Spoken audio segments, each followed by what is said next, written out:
ಗೌರವಾನ್ವಿತ ಲೋಕಾಯುಕ್ತರನ್ನ ಗೌರವಾನ್ವಿತ ಉಪಲೋಕಾಯುಕ್ತರನ್ನ ಭೇಟಿ ಮಾಡಿದ್ದೀರಿ. ಏನು ಈ ಗಾರ್ಬೇಜ್ ಸ್ಕ್ಯಾಂಡಲ್ ಇದೆ, ಇದು ದೇಶದ ಇತಿಹಾಸದಲ್ಲೇ ದೊಡ್ಡ ಸ್ಕ್ಯಾಂಡಲ್ ಇದೆ. ಸುಮಾರು 39,000 ಕೋಟಿಗೂ ಹೆಚ್ಚು ಹಣವನ್ನ 30 ವರ್ಷಗಳ ಕಾಲ ಲೀಸ್ ಕೊಡೋ ಮುಖಾಂತರ ಪ್ಲಸ್ 35 ವರ್ಷಗಳ ಎಕ್ಸ್ಟೆಂಡ್ ಮಾಡುವಂತ ಒಂದು ಹುನ್ನಾರ ಏನ್ ಮಾಡ್ತಾ ಇದ್ದಾರೆ. ಇದು ಕಮಿಷನ್ ವಸೂಲಿ ಮಾಡೋಕ್ಕೋಸ್ಕರ ಮಾಡಿರುವಂತ ಸ್ಕೀಮ್. ಕಾನೂನು ಎಲ್ಲವನ್ನ ವೈಲೇಟ್ ಮಾಡಿ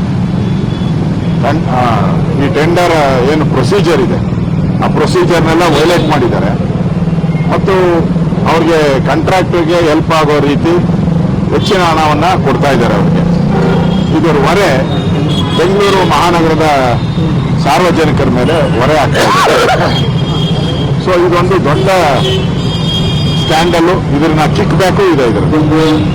ಈ ಹಣವನ್ನ ಕಿಕ್ ಬ್ಯಾಕ್ ಅಂದ್ರೆ ಕೇಂದ್ರದ ಕಾಂಗ್ರೆಸ್ ಪಾರ್ಟಿ, ಕರ್ನಾಟಕದ ಕಾಂಗ್ರೆಸ್ ಪಾರ್ಟಿ ಜಂಟಿ ಆಪರೇಷನ್ ಕದ್ದು ಮುಚ್ಚಿ ಯಾರಿಗೂ ಮಾಧ್ಯಮಕ್ಕೂ ಗೊತ್ತಾಗದ ರೀತಿಯಲ್ಲಿ ಇದನ್ನ ಕ್ಯಾಬಿನೆಟ್ಗೆ ತಂದು ಎಕ್ಸ್ಟ್ರಾ ಅಡಿಷನಲ್ ಆಗಿ ತಂದು ಅವ್ರಿಗೆ ಟೆಂಡರ್ ಕೊಟ್ಟಿರುವಂಥದ್ದು, ನಾಮಕಾವಸ್ಥೆಗೆ ಯಾವುದೋ ಒಂದು ಕಮಿಟಿ ನೇಮಕ ಮಾಡಿ ಎರಡೆರಡು ಕಮಿಟಿ ಬದಲು ಮಾಡಿರುವಂಥದ್ದು, ಇದೆಲ್ಲನೂ ಕೂಡ ಸ್ಪಷ್ಟವಾಗಿ ಏನೋ ಮುಚ್ಚಿಡ್ತಾ ಇದ್ದಾರೆ ಸರ್ಕಾರ ಅಂತ ಗೊತ್ತಾಗ್ತದೆ. ಆ ದೃಷ್ಟಿಯಿಂದ ಇದ್ರ ಬಗ್ಗೆ ತನಿಖೆ ಆಗಬೇಕು, ತಪ್ಪಿತಸ್ಥರಿಗೆ ಶಿಕ್ಷೆ ಆಗಬೇಕು. ಎಂಟೈರ್ ಸರ್ಕಾರ ಈ ಒಂದು ಕಮಿಷನ್ ವ್ಯಾಪಾರದಲ್ಲಿ ಪಾಲ್ಗೊಂಡಿದೆ. ಅದರಿಂದ ಸರ್ಕಾರನೇ ಭಾಗಿಯಾಗಿರೋದ್ರಿಂದ ನಾವು ಲೋಕಾಯುಕ್ತರಿಗೆ, ಗೌರವಾನ್ವಿತ ಲೋಕಾಯುಕ್ತರಿಗೆ ಈ ಒಂದು ಕಂಪ್ಲೇಂಟ್ ಅನ್ನ ಕೊಟ್ಟಿದ್ರಿ. ಈಗಾಗಲೇ ರಾಜಭವನಕ್ಕೂ ಕೂಡ ಲೋಕಭವನಕ್ಕೂ ಹೋಗಿ ಕಂಪ್ಲೇಂಟ್ ಅನ್ನ ಕೊಟ್ಟಿದ್ರಿ. ನಮಗೆ ನ್ಯಾಯ ಸಿಗಬೇಕು. ಈ ನ್ಯಾಯ ಸಿಗೋವರೆಗೂ ನಾವು ಹೋರಾಟ ಬಿಡಲ್ಲ. ಇವರೇನ ಇದು ಮಾಡಿಲ್ಲ ಅಂದ್ರೆ ಮುಂದಿನ ಅಧಿವೇಶನದಲ್ಲೂ ಕೂಡ ಇದನ್ನ ನಾವು ಪ್ರಸ್ತಾವ ಮಾಡ್ತೀವಿ. ಇದನ್ನ ತಾರ್ಕಿಕ ಅಂತ್ಯಕ್ಕೆ ತಗೊಂಡೋಗ್ತೀವಿ. ಇದು ಮನೆ ಹಾಳು ಮಾಡೋ ಕೆಲಸ ಇದೆ. ಬೆಂಗಳೂರು ಜನರನ್ನ ಲೂಟಿ ಹೊಡೆಯುವಂಥದ್ದು. ಇದು ದೊಡ್ಡ ಒಂದು ಕರ್ನಾಟಕದಿಂದ ಎಟಿಎಂ, ಕಾಂಗ್ರೆಸ್ ಪಾರ್ಟಿಗೆ ಎಟಿಎಂ ಮಾಡುವಂತ ವಿಚಾರ ಇರೋದ್ರಿಂದ ಇದನ್ನ ನಾವು ಗಂಭೀರವಾಗಿ ತೆಗೆದುಕೊಂಡಿದ್ದೀರಿ. ನಮ್ಮ ನಾರಾಯಣಸ್ವಾಮಿಯವರು, ಛಲವಾದಿ ನಾರಾಯಣಸ್ವಾಮಿಯವರು, ನಾವು ಮುನ್ರಾಜು ಅವರು ಎಲ್ಲರೂ ಕೂಡ ಸುಮಾರು ಗಂಟೆಗಳ ಕಾಲ ಚರ್ಚೆ ಮಾಡಿದ್ರಿ.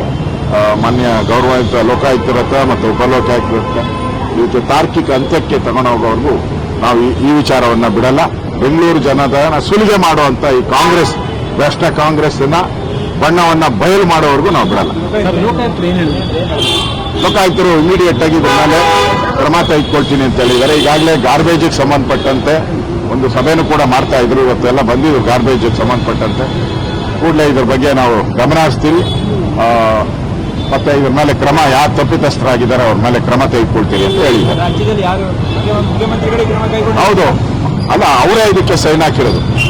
ಮುಖ್ಯಮಂತ್ರಿಗಳೇ ಈ ಟೆಂಡರ್ಗೆ ಸೈನ್ ಹಾಕಿರೋದು. ಆತುರಾತುರವಾಗಿ ಸೈನ್ ಹಾಕಿದ್ದಾರೆ. ಮತ್ತೆ ಇಷ್ಟೊಂದು ಹೆಚ್ಚುವರಿ ಮಾಡಿ ಹಣ ಕೊಡುವಂತ ವ್ಯವಸ್ಥೆ ಏನಿತ್ತು, ಫ್ರೀ ಭೂಮಿ ಕೊಡುವಂತ ವ್ಯವಸ್ಥೆ ಏನಿತ್ತು, ಅವನಿಗೆ 1,500 ಕೋಟಿ ಲೋನ್ ತಗೊಳಕ್ಕೆ ಗ್ಯಾರಂಟಿ ಕೊಡೋಕೆ ಏನು ಅವಶ್ಯಕತೆ ಐತಿ? ಇವೆಲ್ಲ ಬಹಳ ದೊಡ್ಡ ಪ್ರಶ್ನೆಗಳಿದೆ. ಅದರಿಂದ ಇಲ್ಲಿ ಲೂಟಿ ಮಾಡಿರೋದು ಸ್ಪಷ್ಟವಾಗಿದೆ. ವೈಲೇಷನ್ ಮಾಡಿ ಫೇವರ್ ಮಾಡಿರುವಂಥದ್ದು ಸ್ಪಷ್ಟವಾಗಿದೆ. ಅದರಿಂದ ಇಲ್ಲಿ ಕಿಕ್ ಬ್ಯಾಕ್ ಇರೋದ್ರಿಂದ ನಾವು ತನಿಖೆಗೆ ಆಗ್ರಹಿಸ್ತಾ ಇದ್ದೇವೆ. ಮುಖ್ಯಮಂತ್ರಿಗಳು ಬಂದು ಒಂದು ವಾರ ಆಗಲಿಲ್ಲ, ಆಗಲೇ ದೊಡ್ಡ ಆರೋಪವನ್ನು ಹೊತ್ತುಕೊಂಡಾದ್ರೆ ಮುಖ್ಯಮಂತ್ರಿ ಡಿ.ಕೆ. ಶಿವಕುಮಾರ್ ಮುಖ್ಯಮಂತ್ರಿ ಆಗಿದ್ದಾರೆ.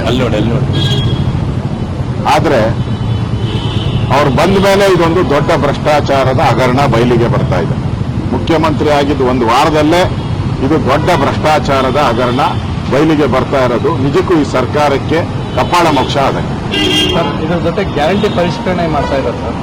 ಗ್ಯಾರಂಟಿ ಪರಿಷ್ಕರಣೆ ಯಾವ ರೀತಿ ಅಂತಂದ್ರೆ ಈ ಗೃಹಲಕ್ಷ್ಮಿ ಹಣ 2 ತಿಂಗಳು ಇನ್ನೊಂದು ದಿನ ಹೇಳೋಣ. ಇವತ್ತು ಇದು ಬಿಟ್ಟು ಥ್ಯಾಂಕ್ ಯು